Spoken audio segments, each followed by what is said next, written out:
What's going on, everyone? Juicebags here, and welcome back to some Dungeon Defenders Awakened Early Access.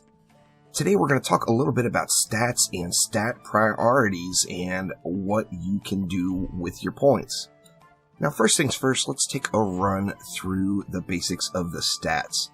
Now, all of your stats are pretty easily identified with the description, with one exception, and that is skill and boost.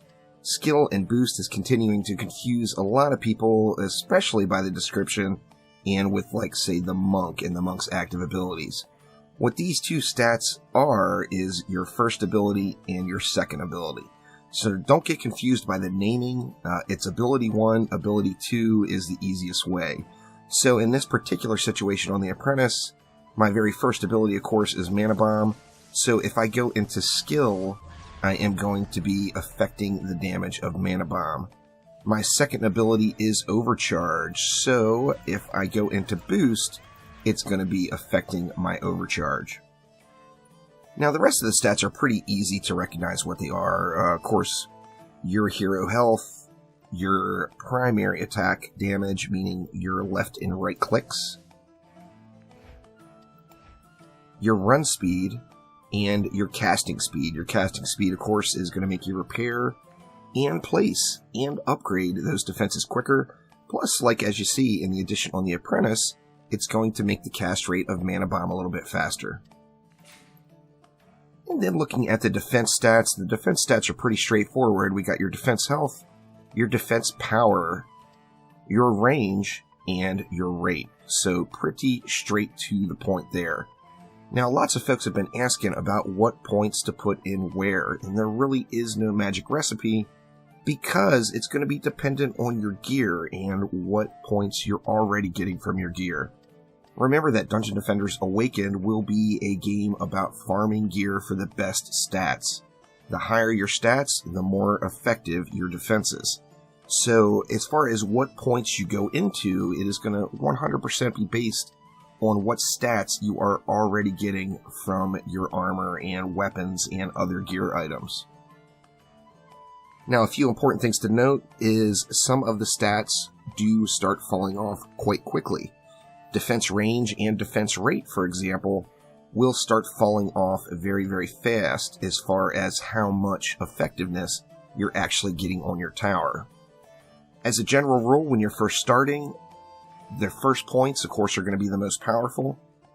I personally would suggest when you're just starting off on your builders to go into the range of your defenses. Insanity and Sophisticus were nice enough to put this little example together on range scaling on a Flame Burst Tower. Now, if we take a look at this image, the first Flame Burst Tower all the way over to the left is how much range you would have with 0 stat. So if you have nothing into your range stat, this is how far your Flame Burst Tower will shoot from. The next Flame Burst Tower over is 100 range. So you see your first 100 range, you get a really nice benefit out of the extended range of that defense. The second one over is 200 range. The next one over is 300 range. And the last one over is 400 range. Some important things to note here is you see how small of a difference it is between 300 range and 400 range.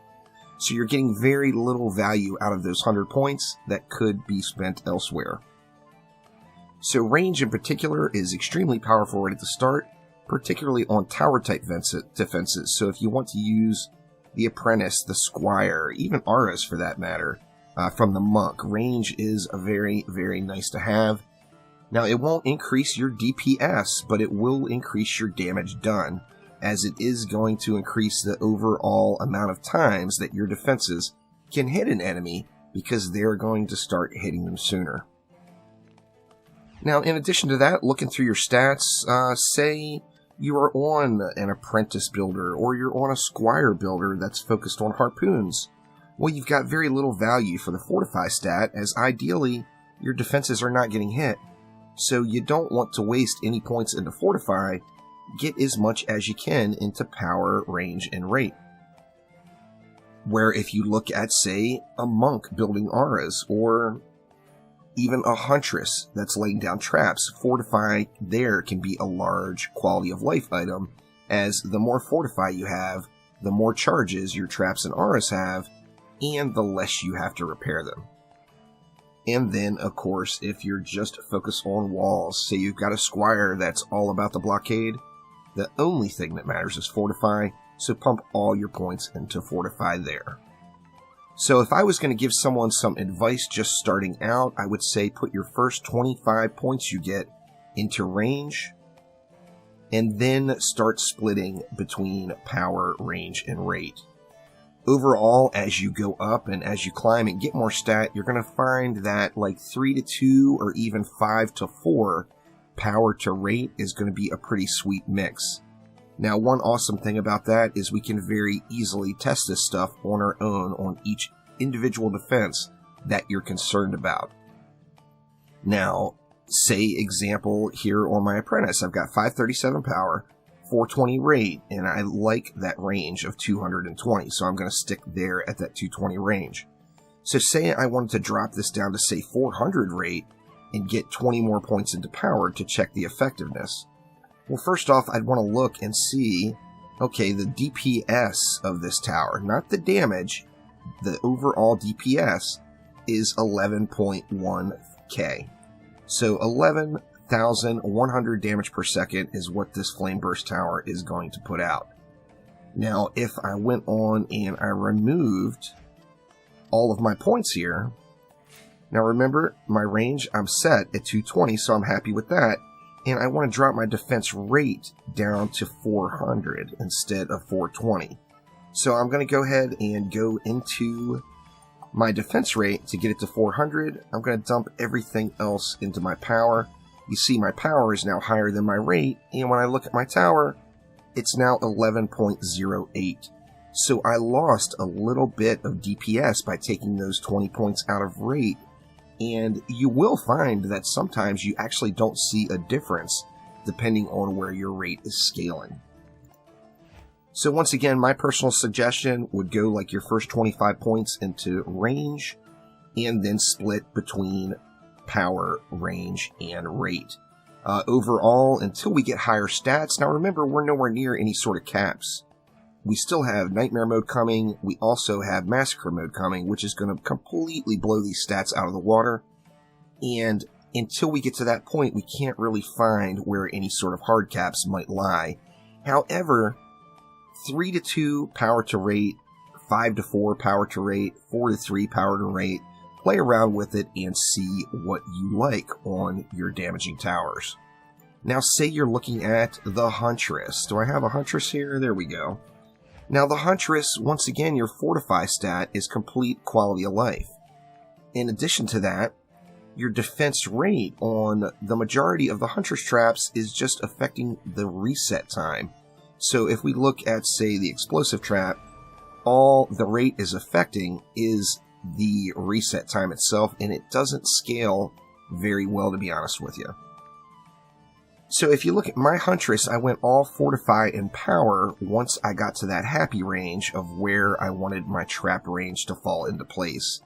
I've got a lot of incidental points into defense rate that I just collected from my gear. I'm finding that is more than enough. You can push your defense rate way up, and it also will depend on what trap you're using. If you're just using, say, poison gas traps, then you don't really have to worry too much about the power number and just go Fortify and rate, as it will make it reset, even though a rate, you're not getting a massive bang for your buck there. So playing around with your defenses, to be completely honest with you, there is no must-use recipe. The recipe for you is the recipe that's going to win matches. If you're winning matches, stay with that recipe, as that is just good stuff. Fortify, of course, on a waller is all there is to it. Jack up your fort. It's the only thing that matters. Fortify is the stuff as far as your walls go. So if you have any questions regarding stats and stat allocation, make sure to let me know down in the comments below, and I'll do my best to get your questions answered. But thank you all so much for watching. Make sure to click that like button. Please subscribe to the channel. I will be going long all day once again over on the Twitches later on today. Hopefully I see you all there. Thanks again, and I will see you next time around. Take it easy.